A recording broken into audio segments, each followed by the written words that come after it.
হাসন বিধানসভা কেন্দ্রের তৃণমূল কংগ্রেস প্রার্থী কাজল শেখ ভোট দিলেন।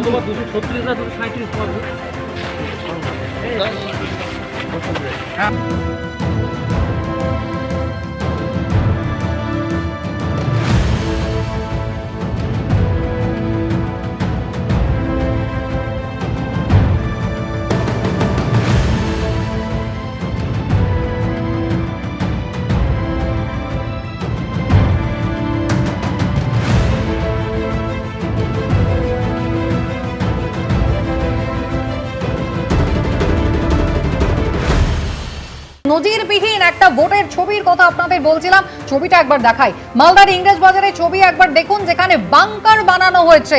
সিআরপিএফ এর জওয়ানরা তারা এই বাংকার বানিয়েছেন। একেবারে অন্য রকমের একটা ভোট কিন্তু 2026-এ পশ্চিমবঙ্গের মানুষ দেখছেন। বিস্তারিত জানাবে দেবস্মিতা। কেন্দ্রীয় বাহিনীর সতর্ক নজরদারিতে শুরু হলো ভোট গ্রহণ প্রক্রিয়া। এই মুহূর্তে আমরা দাঁড়িয়ে রয়েছি মালদা বিধানসভার একটি বুথে, যে বুথের বাইরে আইটিবিপির যারা মোতায়েন রয়েছেন তারা এইভাবেই বুথের বাইরে একটা যেন অস্থায়ী বাংকার তৈরি করেছেন। এখানে আমরা দেখতে পাচ্ছি যে ইট দিয়ে সেই বাংকার তৈরি করা হয়েছে এবং সেই বাংকারে একেবারে আগ্নেয়াস্ত্র প্রস্তুত করে রাখা হয়েছে।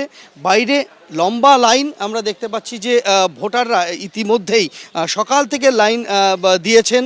পুরুষ মহিলা ভোটার আলাদা করে রাখা হয়েছে এবং এখানে আমরা দেখতে পাচ্ছি যে বুথের ঠিক ভেতরেই সেখানে যিনি এই অঞ্চলের বিএলও রয়েছেন, সেই বিএলও তিনি এই লিস্ট নিয়ে বসে রয়েছেন। আপনার এখানে বসে থাকার উদ্দেশ্যটা কি? আমার এখানে বসে থাকার উদ্দেশ্য, আমার এলাকার যে সব ভোটার তাদেরকে আমি আইডেন্টিফাই করে ভিতরে পাঠাবো যে আমার এখানকার এইগুলো ভোটার কিনা বা কোনো ডুপ্লিকেট ভোটার ঢুকছে কিনা, সেটা আমার আইডেন্টিফাই করার জন্য আমি এখানে বসে আছি।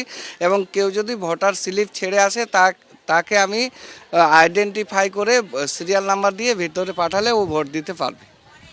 অর্থাৎ কমিশনের তরফ থেকে ব্যবস্থা নেওয়া হয়েছে এবং ব্যবস্থা নেওয়া হয়েছে এখানে কমিশনের তরফ থেকে নিরাপত্তার বিষয়টাও দেখভাল করার, যাতে কোনো রকম মাছি গলার সুযোগ না পায়।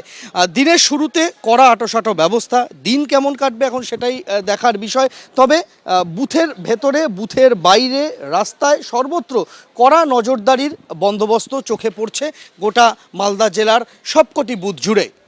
এবিপি আনন্দ, এগিয়ে থাকে, এগিয়ে রাখে।